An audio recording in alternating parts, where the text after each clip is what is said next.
todos aqueles que participam do evento destinado. Meus irmãos, vamos para a 27ª razão pelo que nós devemos orar. Colossenses capítulo 1, versículos 9 e 10. Colossenses capítulo 1, versículos 9 e 10. Mas irmãos, eu tinha dito a vocês, só refrescando a memória, que eu não ia colocar em cheio, ia só falar, mas tem para onde não. Às vezes tem alguns pontos que a mente se abre assim e a gente vai e coloca um enxergozinho do assunto ou do ponto. Colossenses capítulo 1, versículos 9 e 10. Mas tudo é lucro para nós, né? Em termos de palavra de Deus. Colossenses 1, versículos 9 e 10 está escrito: por esta razão, nós também, desde o dia em que o ouvimos, não cessamos de orar por vós e de pedir que sejais cheios do conhecimento da sua vontade, em toda a sabedoria e inteligência espiritual, para que possais andar dignamente diante do Senhor, agradando-lhe em tudo, frutificando em toda boa obra e crescendo no conhecimento de Deus. Então está aqui uma razão a mais pelo que nós devemos orar, baseando aqui no versículo 10. Devemos orar para andarmos dignamente diante do Senhor. Isso aqui dá para a gente falar muita coisa, se Deus nos desse graça, né? Andar dignamente diante do Senhor. Surge uma pergunta para cada um de nós e uma resposta silenciosa: será que estamos andando dignamente diante do Senhor? Orar para agradar o Senhor em tudo. É fácil nos agradar o Senhor em tudo? Olha, não é fácil a gente agradar a esposa agradar o esposo em tudo, não é fácil. Isso fica de casal, quem está casado, quem está namorando, quem está noivo, fica naquele mar de rosas, faz de tudo para agradar o namorado, noiva, namorado, vai gastar para coração, aquele negócio, anda 5 quilômetros a pé, só para ver a menina. É logo demais, é muito logo, muito logo. Agora, irmãos, não é fácil agradar, né? O de aqui da terra é fácil. Agora imagine agradar o Senhor em tudo. Mas Paulo disse: eu oro para que vocês possam agradar o Senhor em tudo. Não é impossível não, né? Não é impossível, mas precisamos orar para agradar o Senhor em tudo. Orar para frutificar em toda a boa obra. Eu não coloquei enxergo desse material aqui, foi porque realmente eu queria passar adiante, mas cada pontinho desse aqui não dá para ser um culto de doutrina. Frutificando em toda a boa obra. Vem a pergunta com resposta silenciosa: será que estamos frutificando? Se estamos frutificando em toda a boa obra, graças a Deus. Orar para crescer no conhecimento de Deus. Vem a pergunta com resposta silenciosa: será que nós estamos crescendo no conhecimento de Deus? Aí vem a IPO. Não é a IPO, vem a IPO itinerante. E crescer no conhecimento de Deus, irmãos, é a gente participar de eventos destinados.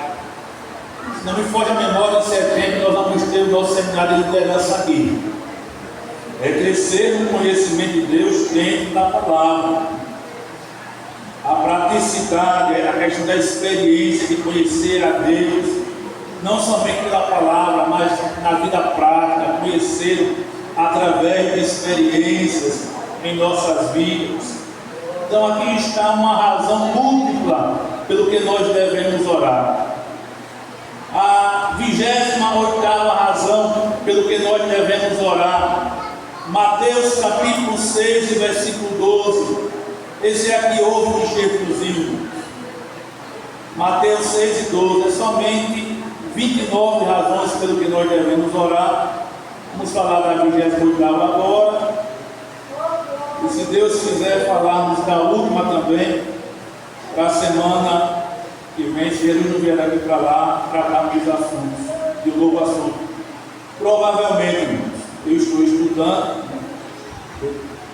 sobre as lições da Arca de Noé. Talvez falemos sobre isso aí. Tinha um outro assunto, adoração, mas me encaixou, por mais que eu quisesse, mas estou estudando sobre isso aí. Talvez seja sobre esse assunto que falemos após esse aqui. Então, Mateus 6 e 12, irmãos, diz assim: perdoa-nos as nossas dívidas, assim como nós perdoamos aos nossos devedores. Pelo que orar? Orar por perdão dos pecados. Vamos orar para Deus perdoar os nossos pecados. Todos nós somos pecadores. Agora é lógico, pecador remido e lavado no sangue de Jesus. Eu já ouvi, você já ouviu, crente dizer que não é criatura. Ah, você é uma criatura. Não sou criatura não. Eu sou filho de Deus. Não sou criatura de jeito nenhum.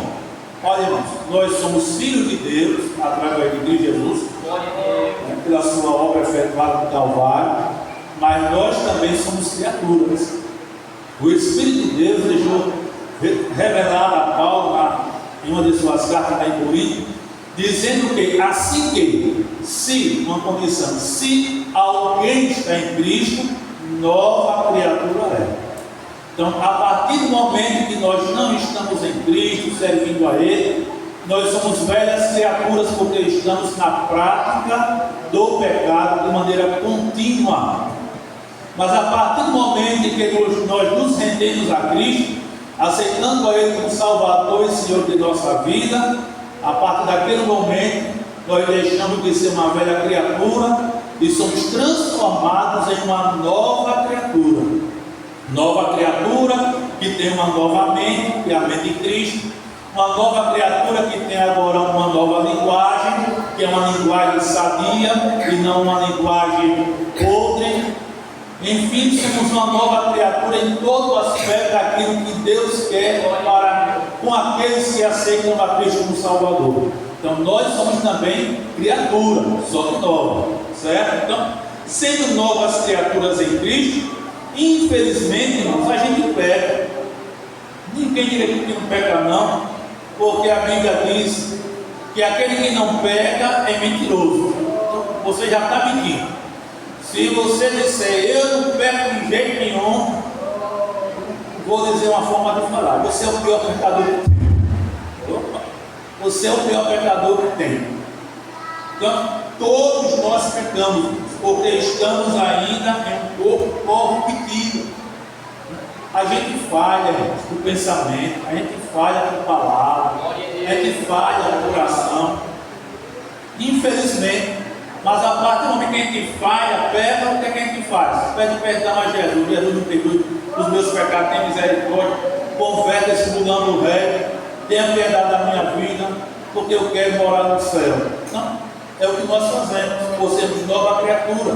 Pedimos perdão ao Senhor, então devemos orar por perdão dos nossos pecados. Agora, aquele ensino velho.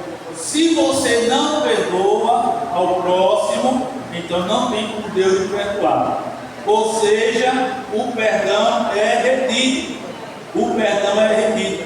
Então é por isso que nós devemos orar pelo perdão dos pecados, irmãos. Porque a falta de perdão da nossa parte para com o próximo implica em retenção de perdão, do perdão de Deus na nossa vida. O versículo que diz aqui de Mateus 6 diz: se porém não perdoardes aos homens as suas ofensas, também vosso Pai não perdoará as vossas ofensas. Então, ora, se eu quero o perdão de Deus, Eu preciso perdoar aquele que me ofende. Então, se alguém lhe ofendeu, então você tem que perdoar.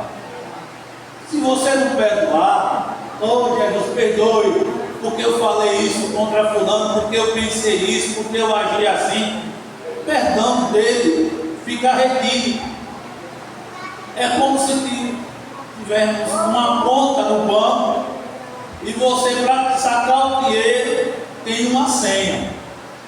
Se você não tiver a senha, não vai sacar o dinheiro. Nesse quesito aqui, a senha é o perdão. Se a gente quer o perdão de Deus, Ele só vai nos perdoar se a gente usar a senha para com o próximo também perdoar. Alguém disse uma palavra contra você, alguém fez uma cara feia para você, alguém fez isso, aquilo, outro contra você. Doeu. Mas como cristãos, a gente tem que perdoar, irmão. Porque se a gente guardar no coração, se morrer, tira o pensamento que vai para o céu. Tira o pensamento que vai para o céu. Pode ir para o céu da boca do cavalo, mas para o céu de Deus não vai, porque você não perdoou. Eu passei em um campo e uma irmã me procurou e disse: pastor, tem uma irmã aqui, pastor, que não fala comigo. Eu não fiz nada contra ela. Do pastor eu vi, né? Tenho que ouvir. E com o passar dos dias a gente vai averiguando a situação para ver a procedência, se realmente procede direitinho a questão. E no ano da carruagem, a gente foi descobrindo que realmente a irmã não tinha feito nada, mas não sei o que deu na teia da mente da outra irmã, que ficou intrigada da irmã e não liberava perdão. Quando olhava para a irmã, olhava com cara feia, fazia, preservada do rosto, cara feia, cheio de pontinho, preservada. Olha, eu já ouvi gente dizer: olha, não perdoa, de jeito nenhum, não perdoa. Olha, irmão, se você não perdoar, você não vai para o céu. Não vai para o céu. O céu não é meu, não, o céu é de Deus. Não sou dizendo que você não vai, porque só vai para o céu os perdoados. Quem teve os seus pecados perdoados. E se você não perdoa o próximo e quer pedir perdão a Deus, Jesus disse: está trancado o perdão divino na sua vida. Você não tem perdão. Então não é melhor perdoar para viver com Deus na eternidade do que não perdoar, ficar aqui na terra ceando e ceia, irmão, na maior tranquilidade. Ceia, prega, pinta o cego, bota o olho, tricota o nó no sentido positivo dessas aplicações aqui, mas não vai para o céu. E Jesus falou uma certa vez, usando a expressão: apartai-vos de mim, maldito, porque eu não vos conheço. Então, irmãos, esse negocinho aqui de não perdoar pecado é grave.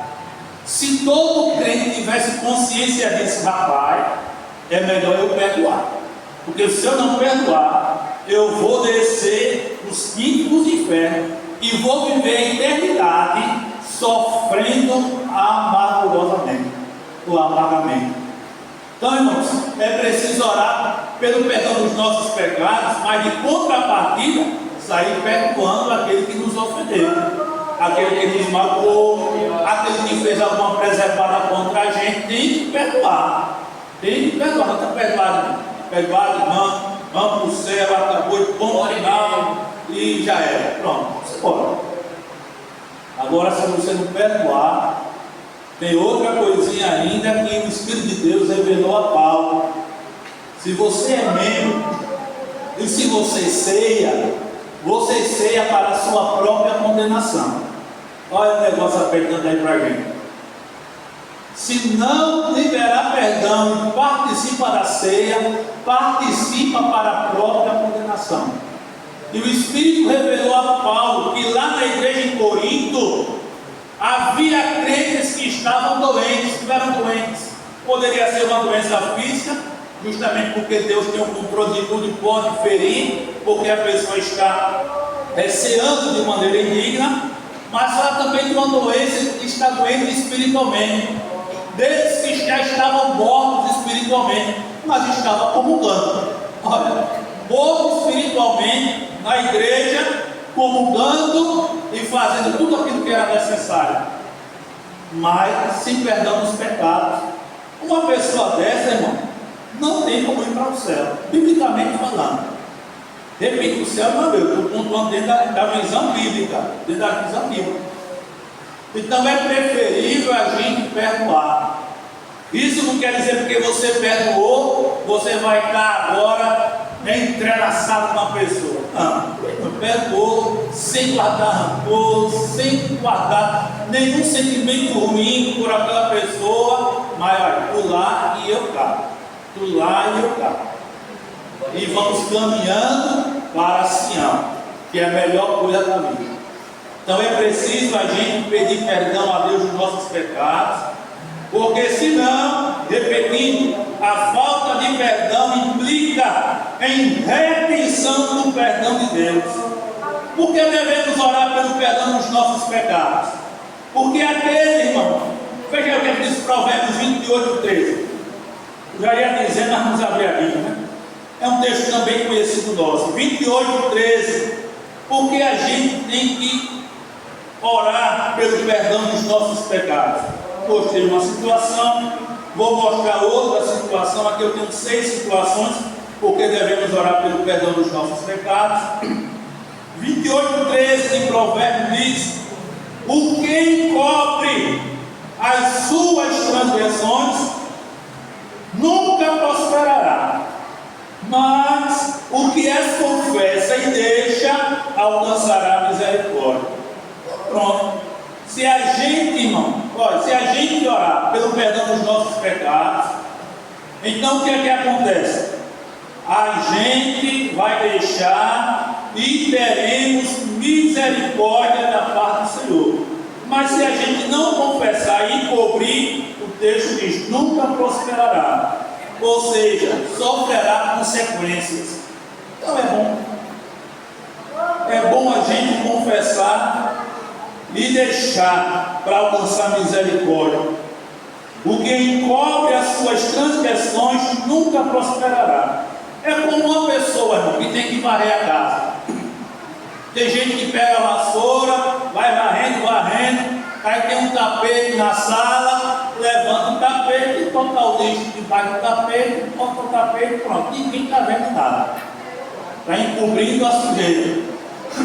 Encobrindo a sujeira. Quando vai juntando, de repente, está um lixeirão da beleza lá, debaixo do tapete, com um rato meio de preservado. Então nós precisamos confessar e deixar para alcançar misericórdia, para que assim não soframos consequências. Porque devemos orar pelo perdão dos nossos pecados. Abra sua Bíblia em Hebreus capítulo 3. Hebreus 3 e versículo 13. Hebreus 3, versículo 13. Vamos ver porque devemos orar pelo perdão dos nossos pecados. 13. Antes, exortai-vos uns aos outros todos os dias, durante o tempo que se chama hoje, presente, para que nenhum de vós se endureça pelo engano do pecado. Devemos orar pelo perdão dos pecados, irmãos, porque existe risco de endurecimento pelo pecado. Há um risco. Então, se a gente não ficar pedindo perdão a Deus, você vai dormir, toda noite eu durmo. Então, ore a Deus pedindo perdão dos seus pecados. Senhor, perdoa os meus pecados. São tantos que eu nem me lembro, enumerar. Então, perdoe, Jesus. Ele vai e perdoa. Porque se Jesus vier de madrugada e estiver roncando, a gente sobe.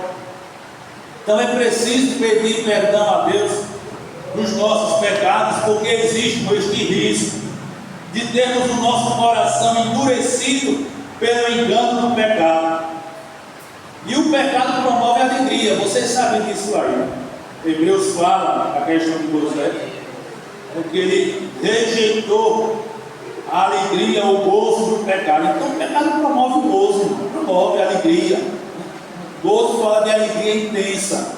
O pecado promove aquela alegria intensa, mas aquela alegria intensa proporciona uma tristeza que leva à morte. Então, não vale nada essa alegria que o pecado promove. Mas que eu participei muitos anos e você também. Nós já aceitamos a Jesus, graças a Deus. Então, devemos orar pelo perdão dos nossos pecados por causa do risco que existe. Porque de repente você pega, irmão, aí você vai ficar com a sua mente cauterizada. Você vai pecar, vai pegando. É que nem uma criança vai para a escola, quando volta da escola, volta com um carrinho. E o carrinho, talvez não foi ninguém que deu.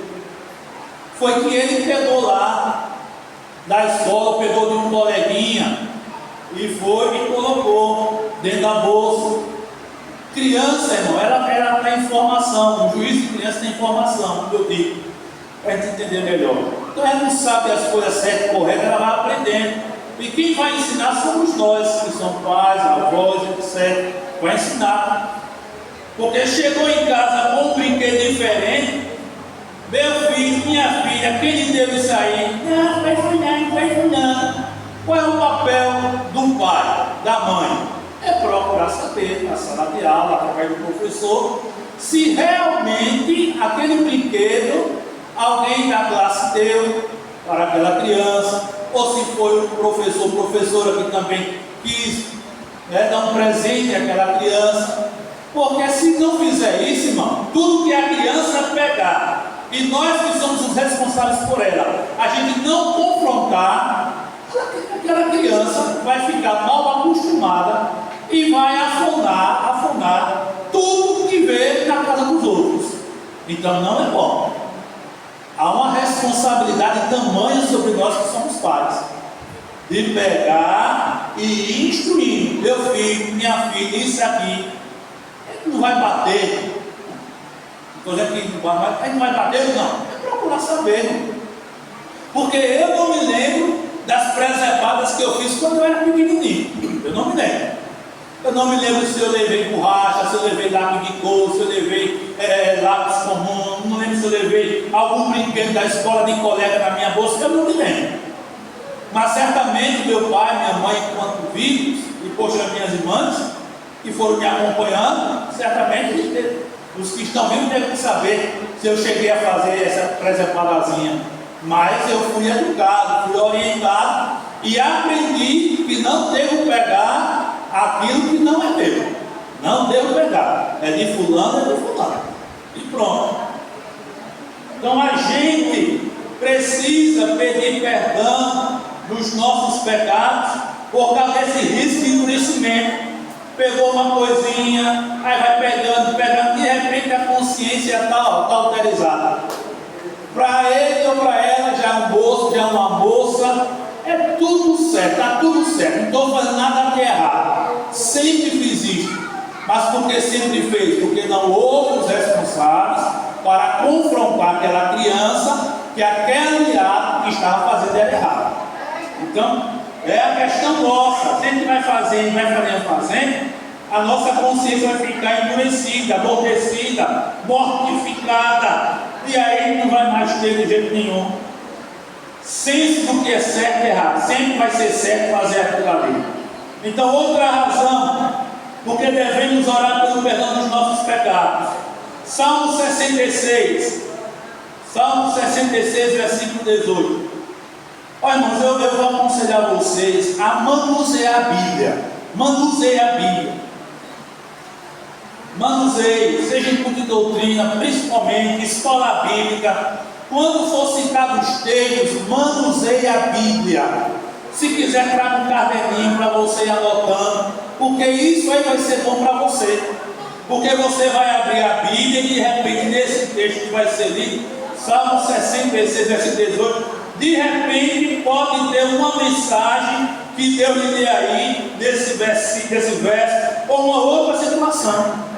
Na sala de aula, quem é professor? O professor não pede os alunos, abra o livro na página tal. Para quê? Não é para o aluno ir acompanhando? É para o aluno ir acompanhando. E até para a gente ter facilidade, não, de vasculhar a Bíblia Sagrada. Então, eu recomendo a você, no grupo de doutrina, na escola bíblica, abram a Bíblia. Não deixe a Bíblia fechada, não. Abra a Bíblia para que você possa acompanhar a leitura e você lutar. Qualquer lugar que eu estiver, culto de doutrina, evento que fala de ensino, eu estou lá com a minha Bíblia aberta, acompanhando a exposição de quem estiver ministrando. Qualquer momento que for, o ensino da palavra, eu estou lá com a Bíblia aberta e já houve muita ajuda para mim. Então, é um conselho que eu dou, não é lei, não, é conselho. Conselho, se fosse bom, não se dava, se vendia. Diz o ditado popular. Salmo 66, versículo 18, diz a palavra: se eu atender a iniquidade no meu coração, o Senhor não me ouvirá. Se eu, uma condição, se eu atender a iniquidade no meu coração, o Senhor não me ouvirá. Então, por que eu devo pedir perdão? Porque senão, irmãos, a minha oração vai ser ignorada. Se eu ficar atendendo a iniquidade, o pecado, transferir a iniquidade por pecado no geral. Se eu atender ao pecado no meu coração, Deus não vai me ouvir. Aí, se a gente fica enfurnado no pecado, então o que vai acontecer? A nossa oração não vai ser ouvida. Deus não ouvirá, Deus vai te fazer de surdo. Deus está ouvindo, eu estou surdo. 2 tampões no meu ouvido, não estou nem ouvindo não, porque você está aí, atendendo o pecado constantemente. Então é por isso que devemos pedir perdão a Deus dos nossos pecados, para que a nossa oração não seja ignorada pelo Senhor. Por que eu devo orar pelos meus pecados? 1 João capítulo 1, versículo 9, é um texto conhecido também de todos nós, né? 1 João 1, 9, nós vamos abrir a Bíblia e vamos ver o que esse texto tem a nos dizer, porque devemos orar pelo perdão dos nossos pecados. 1 João, é a epístola, não o Evangelho, 1 João, capítulo 1, versículo 9, diz: se confessarmos os nossos pecados, Ele é fiel e justo para nos perdoar os pecados e nos purificar de toda injustiça. Então, por que orar pelo perdão dos nossos pecados? Porque o perdão está condicionado à confissão, irmãos. Se confessarmos. Se você pecar e não confessar, não vai vir perdão não. Para vir o perdão de Deus, você precisa confessar: Senhor, eu pequei, Senhor, eu fiz isso, Senhor, aquilo outro, oh Jesus, me perdoe, por misericórdia. E o texto diz que Ele é fiel e justo para nos perdoar os pecados e nos purificar de toda a injustiça. E finalmente, porque devemos orar pelo perdão dos nossos pecados? Isaías 59, 2, que a gente prega com força esse texto sagrado, Isaías 59, 2.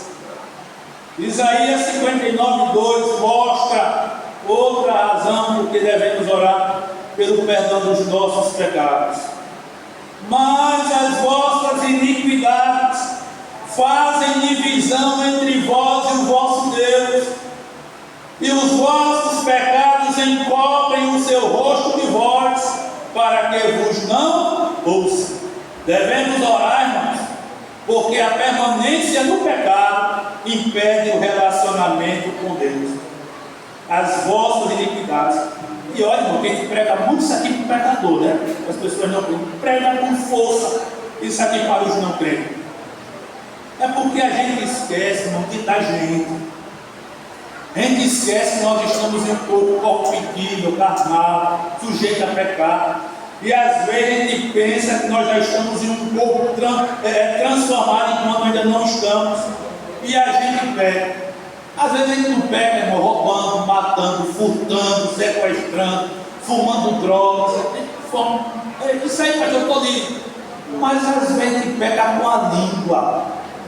A gente peca com a língua. Né? E esse livro, inclusive, eu não sei se aqui eu já dei um estudo sobre a língua, não me lembro bem, mas já dei nos outros campos.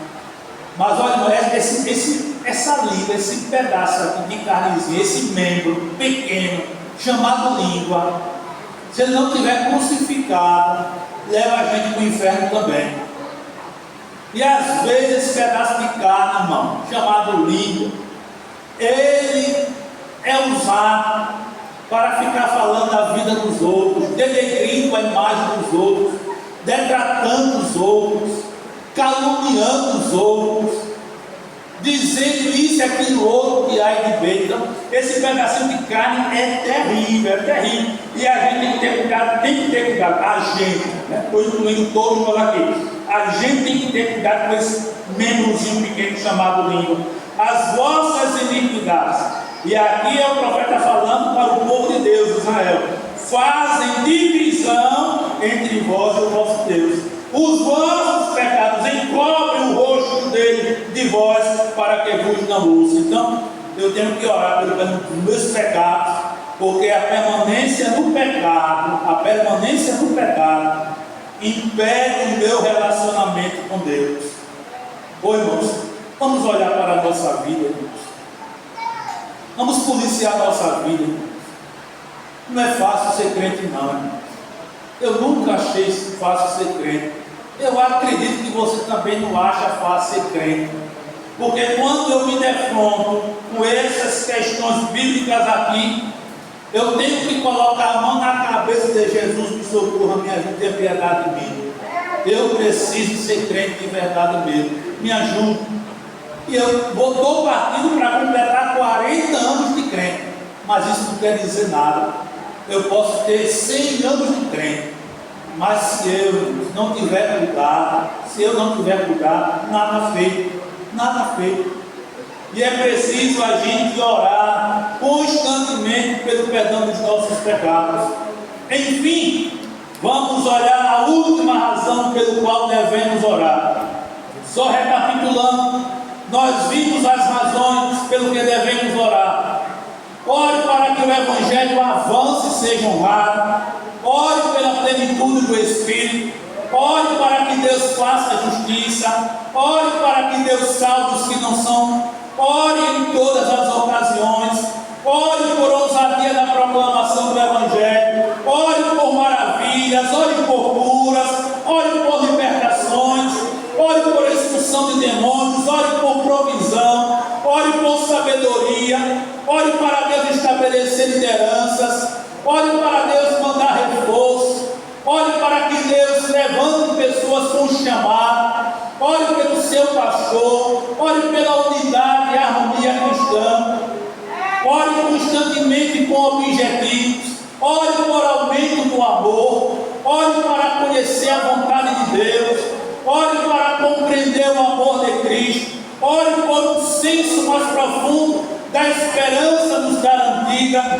Ore para que a fé de alguns seja fortalecida. Ore para que a fé seja aumentada. Ore para não cair em tentação. Ore para Deus completar seus desejos. Ore para que ande dignamente, agradando a Deus, frutificando e crescendo. Ore por perdão dos pecados.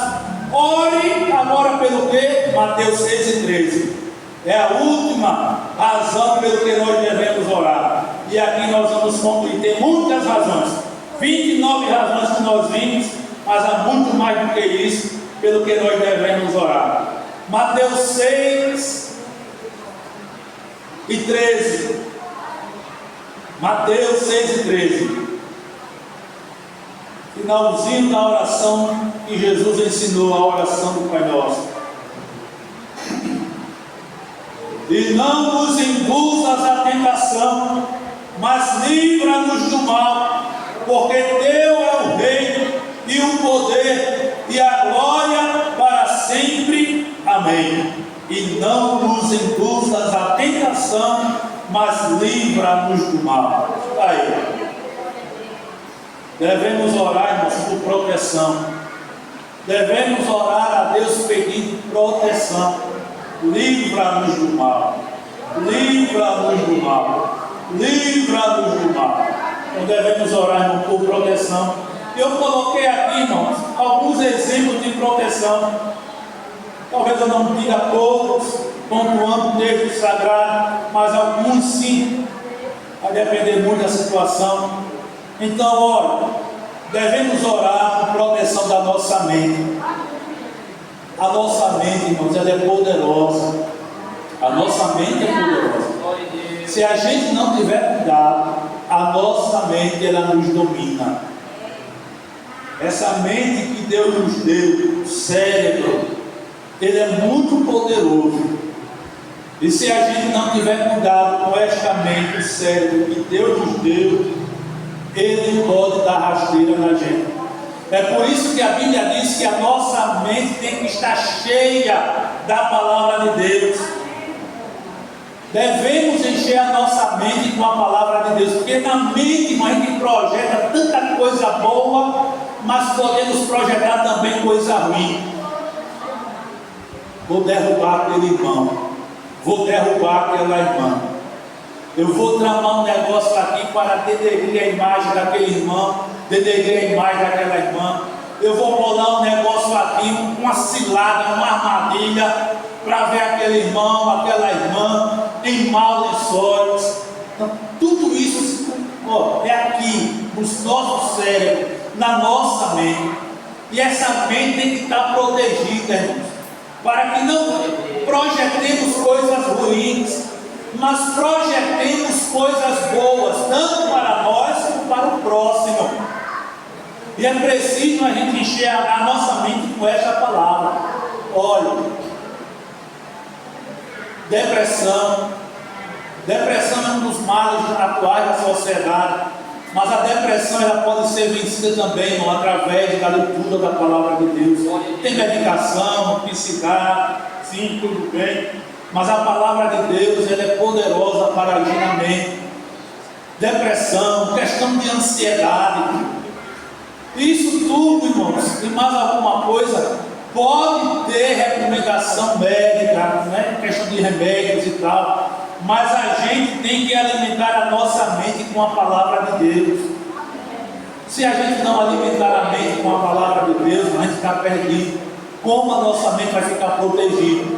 Se a gente não alimenta esta palavra, a mente com a palavra de Deus. Então, devemos orar para Deus livrar a nossa mente. Então, proteja, Senhor, a nossa mente. Proteção física, irmãos. Livra-nos do mal. Então, orar para Deus proteger a gente fisicamente, nas viagens. Toda viagem que eu faço, eu digo, meu Deus, parece mais uma reza, né? Agora é orar. Ô Jesus, leva-nos em paz, em segurança, na ida e na volta. Oh, leva-nos em paz, no todo mal, tira todo o obstáculo da frente. Parece, mas é uma oração que eu faço a Deus. E quando eu chego no lugar, eu agradeço. Meu Deus, muito obrigado. Obrigado porque chegamos em paz, chegamos tranquilos. E quando eu não digo logo que eu esqueço, eu sou humano, quando eu esqueço de agradecer a Deus, quando eu chego no lugar, eu sei que está Jesus, me perdoe que eu nem te agradeci porque eu cheguei em paz e segurança, mas muito obrigado, depois de horas, mas muito obrigado, mas agradeço, depois de horas, depois quando eu lembrei, mesmo assim eu agradeço. Então devemos orar, irmãos, para que Deus nos dê livramento, então proteção física, em todos os aspectos, seja em viagem, seja andando, de repente algo que acontece aí afora e pode atingir a nós. Então é preciso orar a Deus para que Deus nos proteja fisicamente. Período de chuva, né? Hoje eu vi na internet a situação aqui de Chechel dizendo que era com raios e trovões leves. Eu nem vi os relâmpagos, o clarão do relâmpago, e nem Mas na internet tá aí, né? Relâmpagos e trovões, né? Eu nem ouvi. Mas já pensou você estar debaixo de uma árvore e de repente vir um relâmpago bater na árvore, e aí? Não é preciso orar para Deus livrar? Um dia em Piaçabuçu, a gente foi para o Rio, né? São Francisco, fomos tomar um banho, a família, e fomos embora, lá na Sudene, é um lugar bom para tomar banho. E eu sei que a gente ficou lá, de repente começou a chuviscar, e eu disse, vamos ficar dentro da água, a gente vai ficar protegido dentro da água, vamos ficar protegidos, vamos ficar para dentro da água. E só sei que eu fiquei lá, não lembro se os outros foram. Depois, irmãos, eu vi na internet um raio caindo, não sei se foi no rio, caindo, e tudo que caiu, os peixinhos tudo boiando, morreram tudinho. E eu chamei a família tudinho para dentro da água, começou a chover e podia ter um relâmpago lá. E se caísse lá, estava tudinho agora já na eternidade. E eu sei que quando vira o rio, você vai reparar a conversa de Ciro ou de Paim, a gente dentro da água, se cair um relâmpago, tudinho morria. Então, nem dentro da água pode ficar. Choveu, tem que correr, porque pode vir um relâmpago, então tem que orar a Deus pedindo proteção física, para Deus nos proteger fisicamente. Orar, irmãos, para Deus proteger a nossa família, livrar-nos do mal que possa querer vir na nossa família. Então, é orar, Senhor, protege a minha família, proteja a minha família de qualquer mal, um mal moral que alguém queira. Olha, irmão, atingir a moral de uma pessoa é algo doloroso. É algo poderoso. A gente tem que ter cuidado para nunca atingir a moral de ninguém. Temos que ter cuidado para nunca atingir a moral de ninguém. E a gente tem que orar a Deus pedindo por proteção à nossa família, livrar a nossa família da língua maldita do povo. Pense numa língua terrível do povo. Meu Deus, proteja a minha família de qualquer dano moral que alguém queira aí falar contra a minha família. Proteja a minha família, Senhor. Guarde a minha família em todos os aspectos, dando saúde à família. Proteção, irmãos, contra palavras injustas. Então precisamos orar a Deus. Eu deixei nos outros alguns textos, mas esse texto aqui de Isaías, eu vou querer ler. Isaías 54 e 17. Isaías 54, 17. Toda ferramenta preparada contra ti não prosperará, e toda língua que se levantar contra ti em juízo, tu a condenarás. Esta é a herança do servo do Senhor, e a sua justiça que vem de mim, diz o Senhor. Então, olha só, proteção contra palavras injustas. Toda língua que se levantar contra ti em juízo, tu a condenarás. Então, observe que nós precisamos pedir a Deus proteção contra as palavras injustas que alguém queira lançar contra nós. Todos nós somos sujeitos, irmãos, a sermos atingidos por palavras injustas. Todos nós somos sujeitos a ser atropelados por palavras injustas. Mas temos que pedir proteção a Deus. Proteção a Deus para Ele nos proteger destas palavras injustas. Proteção contra os inimigos. Há um texto também aqui, como nos outros. Mas, irmãos, olha, a gente sabe que tem pessoas que se constituem nosso inimigo. A gente não pode ser inimigo de ninguém. O crente não pode ser inimigo de ninguém. Mas tem pessoas que se constituem nosso inimigo. Ali eu quero ver o cão, mas não quero ver Silvio na minha frente. Tem crente, irmãos, tem crente que procede assim. Eu prefiro ver o cão do que Silvio, pois eu nunca quero ver o cão, Deus me guarde. Nunca quero ver o cão. Quem já assistiu aí filmes, e até o Mal da Compadecida, que mostra lá no final um cão bonitinho, quando ele vira assim para o outro, vem aquela pressa, Deus me guarde, se o cão for daquele jeito, é o pior. Ó, Deus me guarda querer ver o cão. Eu prefiro ver a cara do inimigo que se fez contra mim.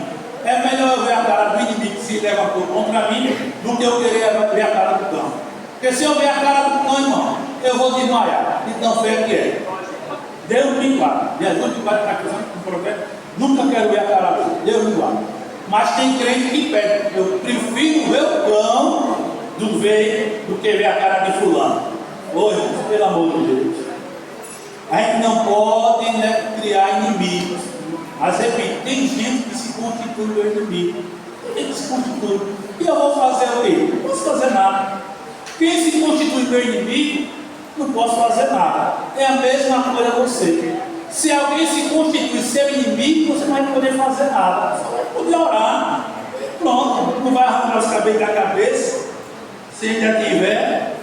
Se não tiver, eu arranco. Só se for arrancar a sobrancelha e os cílios dos olhos. Para quê, irmão? É orar. Descanse em Deus. Agora, irmãos, imagine uma coisa. Vamos imaginar aqui. Como pode um crente dizer que tem Deus na vida e odiar seu irmão? Como é que pode? É que nem quando se sai para evangelizar alguém. Aí alguém diz, não, eu tenho Deus na minha vida. Eu tenho Deus na minha vida. Agora tem Deus na vida, fazendo isso, aquilo, outro, não sei o quê, me diga uma preservada. Ter Deus na vida fazendo tudo isso, não conhece a Deus. Agora, eu quero puxar o caldo nosso.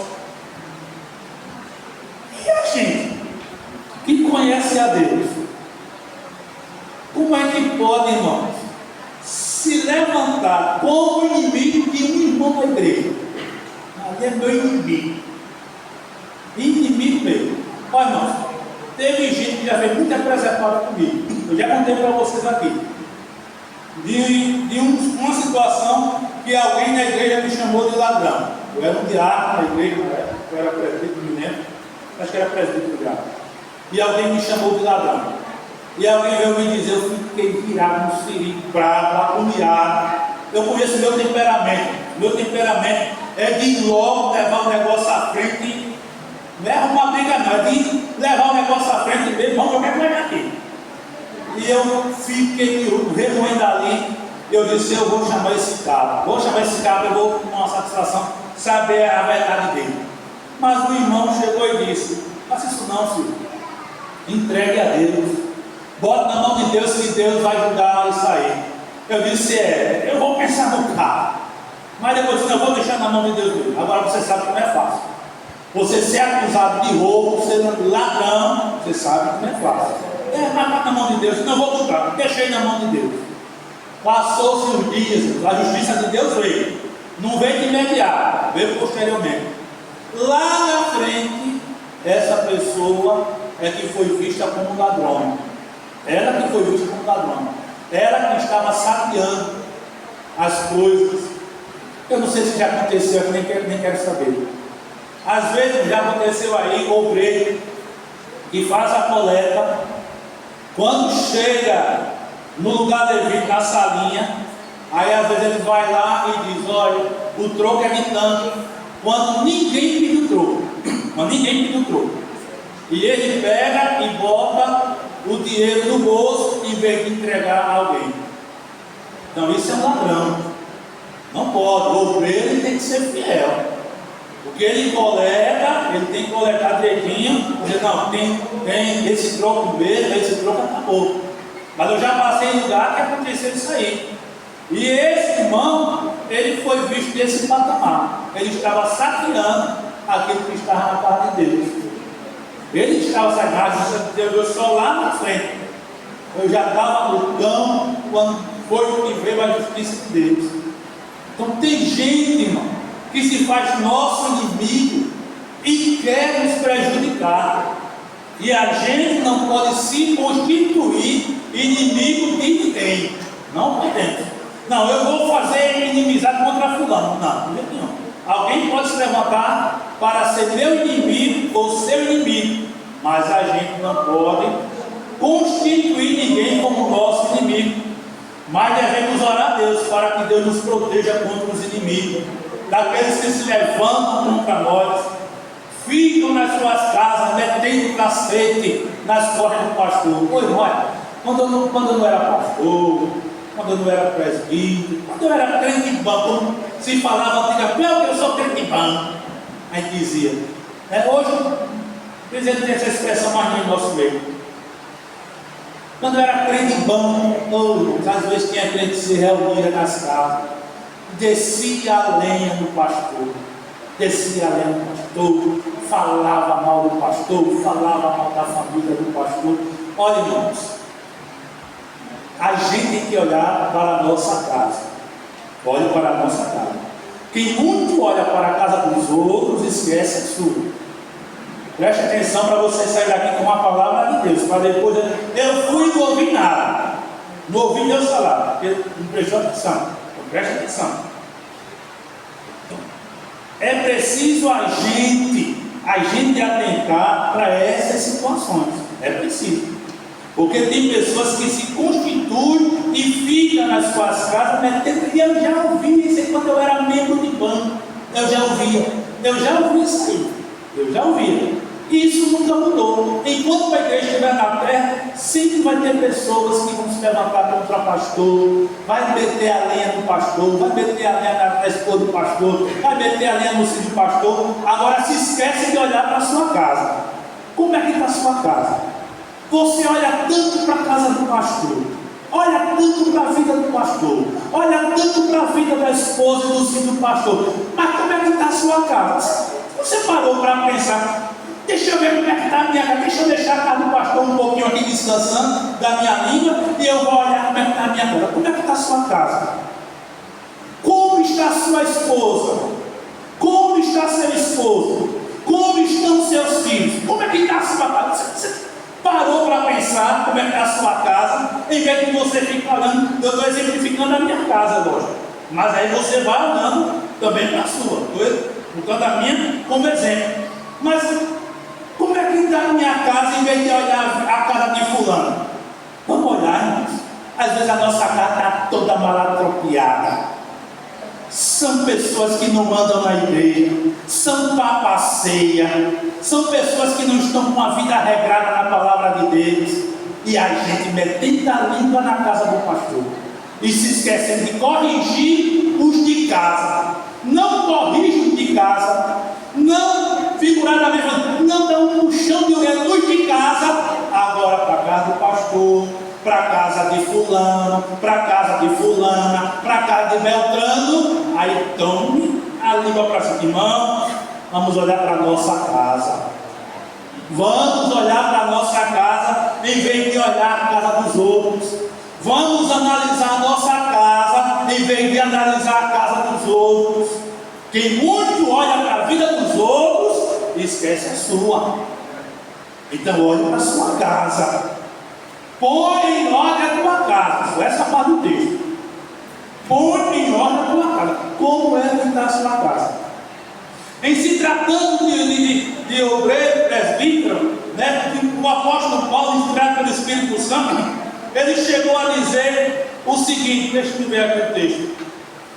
Mas se alguém não tem cuidado, não sei se é para obreiro, mas se alguém não tem cuidado dos seus, e principalmente os da sua família, negou a fé e é pior do que o infiel. Mas também serve para você. Frisei obreiros, liderança, mas serve para quem não é nem também. Se alguém não tem cuidado dos seus, você não cuida dos seus. Você não cuida dos seus. Você não cuida nem da sua vida, às vezes, quer cuidar da vida do pastor. Não cuida nem da sua vida, quer cuidar da vida da esposa do pastor. Estou botando um exemplo. Você não cuida nem da sua vida, quer cuidar da vida dos filhos do pastor. Homem, mulher, cuide da sua vida. Cuide da sua vida. O marido vai cuidar da sua mulher. A mulher vai cuidar do seu marido. Os pais cuidem dos seus filhos. Cuidem. Como é que está a sua família cristã? Está tendo tudo da família a cada mês, toda terceira quinta-feira do mês. Mas como é que está a sua família? Sua família está no culto, nos cultos. Sua família anda na casa de Deus, anda. Mas você olha na vida dos outros, olhando a cara dos outros. Sua família está dando bom testemunho, tá? Sua família, não segurar para cada um pegar. Sua família está dando bom testemunho, ou sua família não está dando bom testemunho? Olha, olhar para a vida dos outros é fácil. Agora vamos olhar para a nossa vida para ver se é fácil? Vamos olhar para a vida da nossa família para ver se é fácil? Vamos olhar? Não. É mais fácil olhar para a vida dos outros, em vez de se preocupar para a vida espiritual dos de casa. A vida espiritual dos de casa. Irmãos, olha, sou sincero em dizer a vocês, um crente em comunhão com Deus, ele tem prazer de estar na casa de Deus. Há alguém que diga, não, viver na casa de Deus não tem nada a ver. A minha comunhão com Deus está ok. Está ok e não precisa estar na casa de Deus nos cultos direto, não. Eu não sei se esse crente, se essa crente está lendo a Bíblia, que é a palavra de Deus, ou está lendo a Bíblia de Genésio. Eu não sei. Eu fiz uns postzinhos, estou colocando no Instagram, estou colocando nos grupos da igreja, na minha lista de transmissão, que são 4, são mais de 1000 contatos que eu tenho no meu celular, e mando a lista de transmissão até para não crente. E eu estou colocando, por que ir à igreja? E eu estou pontuando. Ali é cada estudo, mas estou botando ali, por que ir à igreja? Por causa disso, cada aqui no outro. Estou botando a cada dia. Olha, irmão, biblicamente falando, a Bíblia diz, não deixemos de congregar. Por quê? É importante congregar. É importante o crente estar ali. A igreja lá primitiva em Atos diz que todos os dias eles estavam reunidos, estavam congregados, juntos para adorar a Deus. Olha, uma coisa eu pedi a Deus, disse o salmista. Olha, eu pedi e eu vou buscar. O que foi? Que eu possa morar na casa de Deus todos os dias da minha vida. Oi, essa doutrina já vem do Velho Testamento, da importância do crente em congregar. Você pode estar em comunhão com Deus, mas se você não estiver congregando, como isso será notório diante dos demais irmãos? Não. Nunca aceitarei essa doutrina errada de alguém, dizer que não precisa estar nos cultos. Não precisa, se a pessoa estiver trabalhando, estiver estudando, né, doente, então não precisa, porque algo impede. Mas se nada impede, a pessoa deve estar na casa de Deus, deve estar buscando a Deus. Alegrei-me quando me disseram, vamos para a carreata política, 2 horas da tarde, carregando todo mundo o adesivo do meu candidato. Alegrei-me quando me disseram que sair. Não. Alegrei-me quando me disseram, vamos para o shopping de Caruaru, de Recife ou de Maceió. Não. Alegrei-me quando me disseram, vamos tomar banho de Maracuji, que seja lá onde for. Não. Alegrei-me quando me disseram, vamos à casa do Senhor. Vamos à casa do Senhor. Crente que não tem mais alegria de estar aqui, irmãos, tem algo errado espiritualmente falando na vida dele ou dela. Não está aqui na casa de Deus no dia de culto, tem algo espiritualmente falando. É pecado, pastor, não estou falando pecado não, mas que tem alguma coisa tem que impede de estar aqui. Não estou na casa de Deus. Por quê? Deus sabe mesmo. Olha, irmão, aconteceu uma situação na minha vida que eu deixei um dia de ir para o culto. Por que eu deixei? Porque eu fui orientado. Por alguém, por uma situação, eu não tinha nada a ver comigo, não tinha nada a ver, mas eu era chegado a alguém e eu fui orientado, porque era chegado a alguém a não ir para os cultos por causa do pastorado. E eu fiquei uns dias sem ir para os cultos, realmente, fiquei uns dias, porque eu absorvi aquela conversa mole, fiada, errada, que foi passada por meus ouvidos. Mas graças a Deus que Deus me libertou. Graças a Deus que Deus me libertou. Olha, irmãos, a gente tem que estar com os ouvidos bem atentos, sarados, para ouvir se o conselho é de Deus ou de Satanás. Nem todo conselho é de Deus. Nem todo conselho é de Deus. Tenha cuidado. Nem todo conselho é de Deus. Pode ser oriundo de Satanás ou das próprias emoções. Mas tem que ter cuidado. Então eu e você, irmãos, temos que estar aqui dentro. Não vá na onda, não. Mas eu não gosto do pastor. Se você não gosta do pastor, como é que você ceia? Eu não gosto da esposa do pastor. Como é que você ceia? Me diga, pelo amor de Deus. Você não gosta do pastor e não vem para os cultos, não gosta, né? Aí eu aqui lá em cima está o presbitério do alto, na congregação. Não vou para a congregação porque não gosto do presbitério do alto. Não gosto dele, não vou de jeito nenhum. Quando o pastor deixar ele aqui, eu não vou. Como é que você ceia? Não vai para o culto porque não gosta de A, de B. Eu não faço parte do departamento porque eu não gosto da coordenação. Então você nunca enfrentará diversidade na vida. Se você trabalhar secularmente, você vai trabalhar num lugar só beleza. E vai se dar com todo mundo. Deixe dessa conversa fiada. Secularmente você vai trabalhar com gente que vai te dar dor de cabeça, que vai fazer você arrancar os cabelos da cabeça, que vai te perturbar, que vai te agoniar. Secularmente. E na igreja não é diferente, não, porque a igreja é constituída de pessoas imperfeitas, cada um com um pensamento diferente, com uma visão diferente, mas que tem que ficar centralizada na palavra. Não, pelo amor de Deus, vamos deixar desse negócio. Vamos deixar. Nós temos agora um presidente. Pastor Isaldo, há 10 anos que está na presidência. Pastor Neto foi conduzido às Nações Celestiais, ao descanso eterno, melhor dizendo. Mansões só quando ocorreu o arrebatamento. Aí agora o pastor Isaldo assume. Aí eu vou ser agora o quê? Não, eu não gosto do pastor Isaldo. Pastor Isaldo tem um jeito diferente de trabalhar.